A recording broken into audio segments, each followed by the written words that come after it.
way that I think telekinesis would be possible, according to quantum physics, is through the use of astral projection. In quantum physics, there's such thing as non-local consciousness, meaning that consciousness doesn't have to be local, meaning that consciousness is not attached to your body, or at least it doesn't have to be. There is a whole field of reality that we don't see, kind of like the fourth dimension. Consciousness in quantum physics is described as an awareness, a field awareness. This is why I think quantum physics is such a hard pill to swallow, is because it teaches you that we actually don't really know what reality is, because reality is just what we observe it to be. But quantum physics also says that when you observe something, you give it your energy. So then the question becomes, would you be able to influence something from just observing it? This is actually called the observer effect.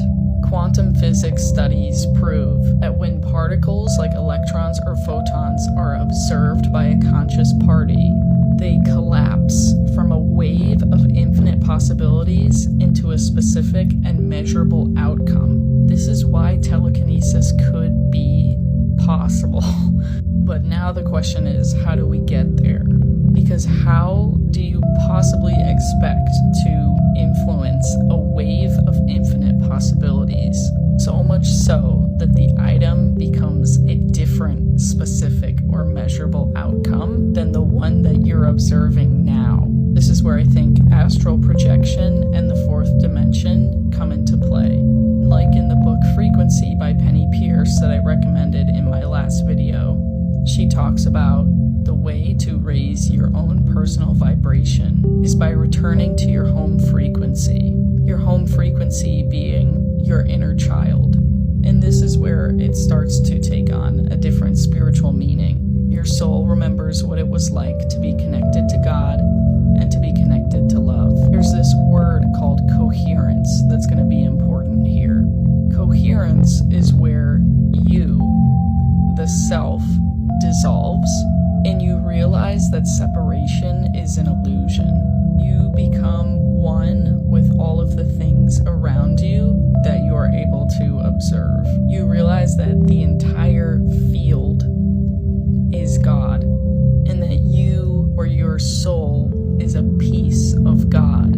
In the Bible, it talks about how God created all of us in His own image, meaning that we are literally reflections of Him. And by that logic, we are all creators, since God is a creator.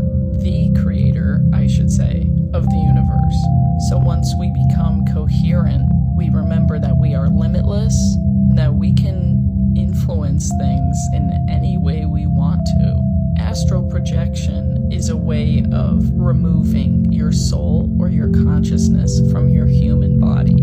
And once you do so, you can affect the field.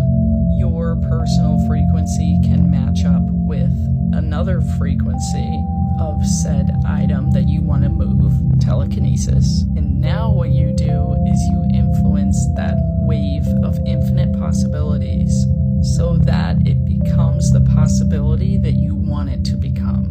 This would make sense considering that telekinesis is moving things with your mind, not with the energy or force of your body. Meaning that you could sit perfectly still in deep meditation, feel yourself disconnect and move into the field, and then influence the frequency of that object so that it moves.